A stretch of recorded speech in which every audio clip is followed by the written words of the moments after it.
Now, verse 4 is talking about the third angel. The third angel, it says, then the third angel poured out his bowl on the rivers and springs of water, and they became blood. Now, the first angel poured out his bowl on the earth. The second angel poured out his bowl on the sea. The third angel poured out his bowl on the rivers and the springs of water, and they turned into blood. Now, the earth, Israel of the 21st century, end of times, the Jewish people. You see, the Great Tribulation is directed at the Israelite nation, our beloved Jewish people in the Middle East. Whoever is from the 12 tribes of Israel, but more so, it is Israel, Middle East. So the Great Tribulation is directed at Israel, the Jewish people. The Jewish people in the Holy Bible are resembled by the earth. The sea is the pagan world. And then the third angel pours out his bowl on the rivers and the springs of waters, and they turn into blood. The church is the rivers. The first strike, the land, Israel, which will affect the sea, the whole world, the pagan world. And then it will affect the Christians of the end times, the church, which is the rivers and the springs of water. The church will be struck. Verse 4 is talking about the church in the end times. Christians by name, definitely not by deeds. So there will still be Christians on the face of this earth when the Great Tribulation comes upon the Israelite nation. But that church would have been dead in the eyes of the Lord, because the church will die. It will turn into blood, dead. Why it will turn into blood? Because those Christians at that time, they would have denied Jesus Christ totally. Have we been seeing the denial of the church to her beloved heavenly groom, Christ the Messiah, happening in our time and age now? Have we noticed it? My goodness. I always say to myself, I'm gonna rush through them, but it's not up to me, it's up to the Holy Spirit. So don't ever say, Bishop, you're taking too long. No. You need to go and talk to the Lord Jesus himself. The church would be absolutely living in total denial. Christians by name, not by deeds. Those Christians will be like the following. Are you a Christian? Yes. When I was born, I was baptized as a little baby. What do you know about Jesus? Absolutely nothing. Why? I was too busy looking after my own affairs, my own life. I was chasing my own life. Too busy for Jesus Christ. That's why I was only born a Christian, but nothing to do with Christ. This church will die when the Great Tribulation comes. This church will die. Now, why is the church resembled by waters? By rivers. I'm going to read you this verse. It's not on the screen, but I recommend for you to write, get a pen and paper sometimes. It's very, very good. I'm going to read you this verse from the book of Ecclesiastes, explaining to us why the church is the rivers. Ecclesiastes chapter 1 verse 7. This is King Solomon. It says, all the rivers run into the sea, yet the sea is not full. To the place from which the rivers come, there they return again. I'll read it again. Ecclesiastes 1:7. All the rivers run into the sea, yet the sea is not full. To the place from which the rivers came initially, there they return again. Where do the rivers come from? Originally they come from the sea. But there is a difference between the sea, the water of the sea and the water of the river. The water of the sea is salty, but the water of the river is sweet. Why? Because God has a beautiful process called distillation performed by the sun, S-U-N. When the sun strikes the water of the sea, because of the heat, that water at the surface level begins to evaporate. When the water evaporates, becomes lighter. So the vapor is lighter than liquid water. So vapor water is lighter than liquid water. What happens to the vapor? Starts climbing, going up. As the vapor goes up, the higher it goes, the air becomes cooler, cold. When the cold air strikes that vapor, it turns into a cloud full of driplets of water. But this water now is sweet because it was distilled from the water of the sea, which was salty. God changes the salty water into sweet by directing immense heat on it. What did the Lord Jesus say to the 12 apostles? He said, you were of the world, but now you are no longer, because I have chosen you from the world. You belong to me, no longer to the world. Now, earlier, what is the world resembled by? The sea, salty water. Why the world is resembled by the sea, salty water? Because the more you drink from the salty water, the thirstier you become. People of the world are never content with their life. Whatever they do, they are never happy. They'll say, when I get $1 million in my account, then I'll be happy. The $1 million comes, they want more. When they get a house, they'll say, I'll be happy. They get the house, but they want more. They want more and more and more. And until they die, they keep on asking for more. Why? Because they've chased salty water. The more you drink, the thirstier you become. It's a never-ending story. You're wasting your life, your breath, chasing emptiness, vanity, the world. Where is Michael Jackson? Where is Mariah Carey? Where is Whitney Houston? I pray for the comeback of Mariah Carey. I pray for that. But where are they? They gained the world, but where are they? What did they take with them? Where is Robin Williams?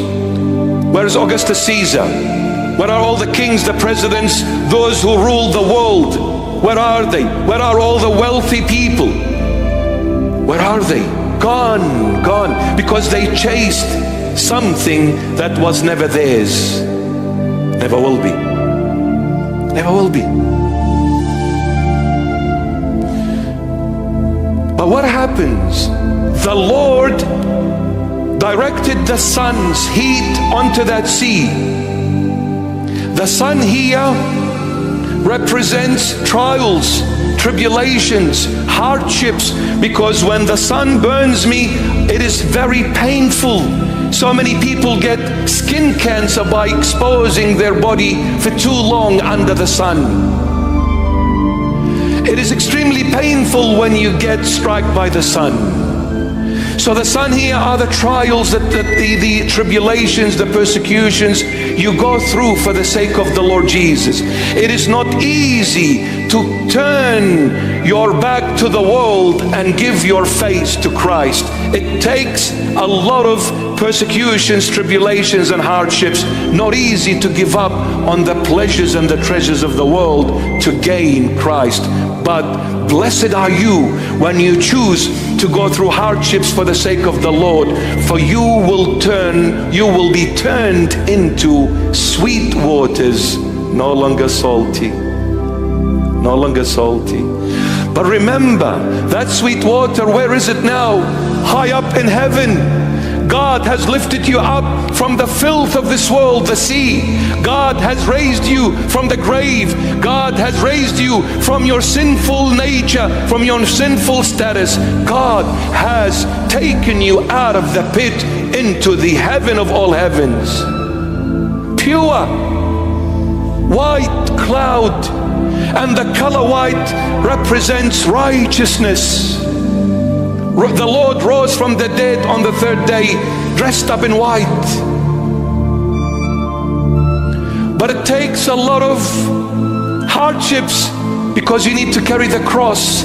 It is the cross that purifies you. It is the cross that does the distillation process by changing you from worldly, the sea, salty water, into heavenly cloud. Saints, from sinners into saints, from earthly to heavenly, from materialistic people to spiritual beings. Spiritual. But you need to suffer.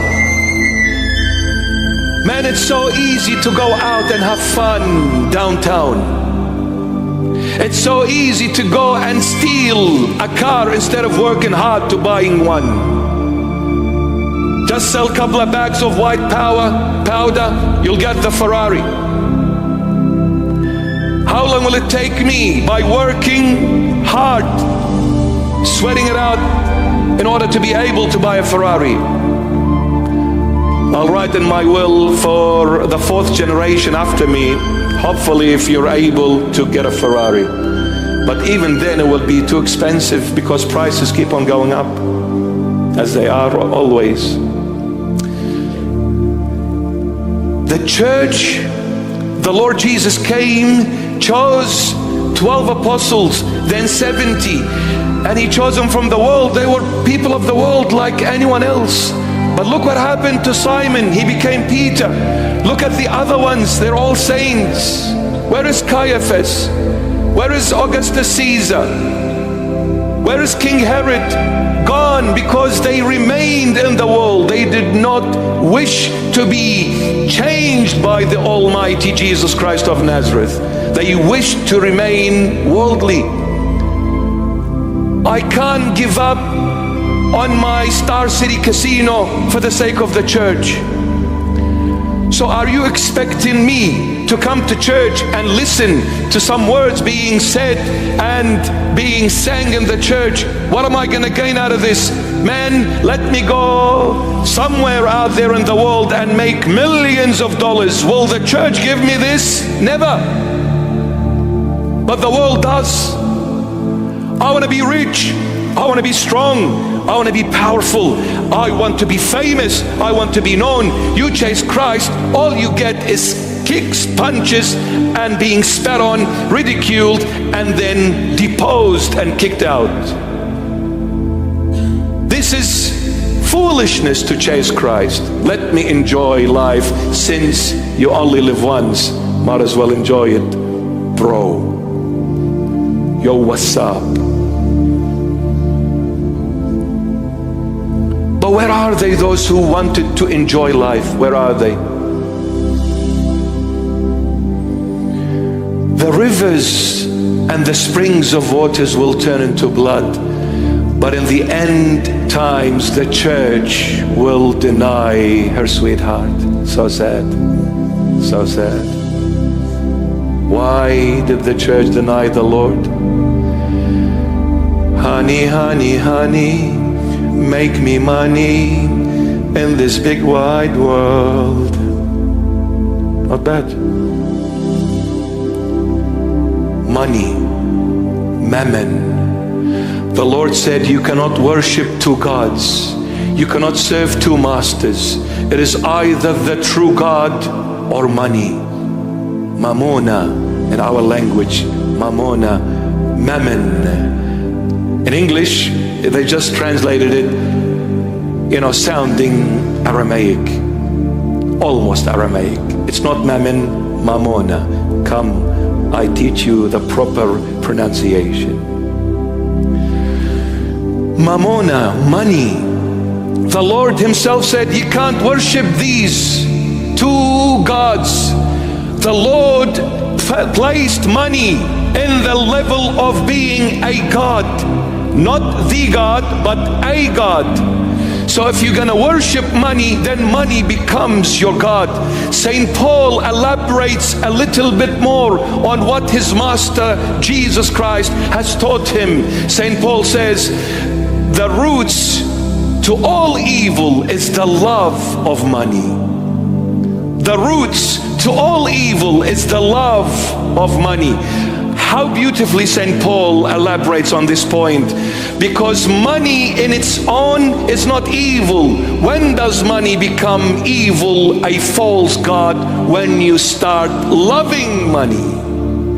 Because love was only meant to be given to God first, before anyone or anything else. The moment you love someone or something before God, then that someone or that thing becomes your own false god. The church denied her heavenly groom because money became her god. And with money there is power, there is prestigious life, there is fame, there is thrones. What killed the church is the throne. Church leaders started fighting against one another for the sake of that chair called the throne. If I'm able to fly to China, I can make it very cheap. Much cheaper than making it in Australia. We started fighting for positions because every leader wants to be seen. They started stepping on one another. Brothers became enemies. Why? Because they allowed mammon, money, to enter the church, the false god, and that money devoured them, because money brings a lot of evil things when you begin loving money. Lord, make me an instrument of your peace. Where there is hatred, let me sow love. Where there is injury, pardon. Where there is doubt, faith. Where there is despair, hope. Where there is darkness, light. Where there is sadness, joy. O Divine Master, grant that I may not so much seek to be consoled as to console, to be understood as to understand, to be loved as to love. For it is in giving that we receive, it is in pardoning that we are pardoned, it is in dying that we are born again into eternal life. Amen. May the Lord Jesus bless you, guide you, and protect you all the days of your life, now and forever and evermore. Amen.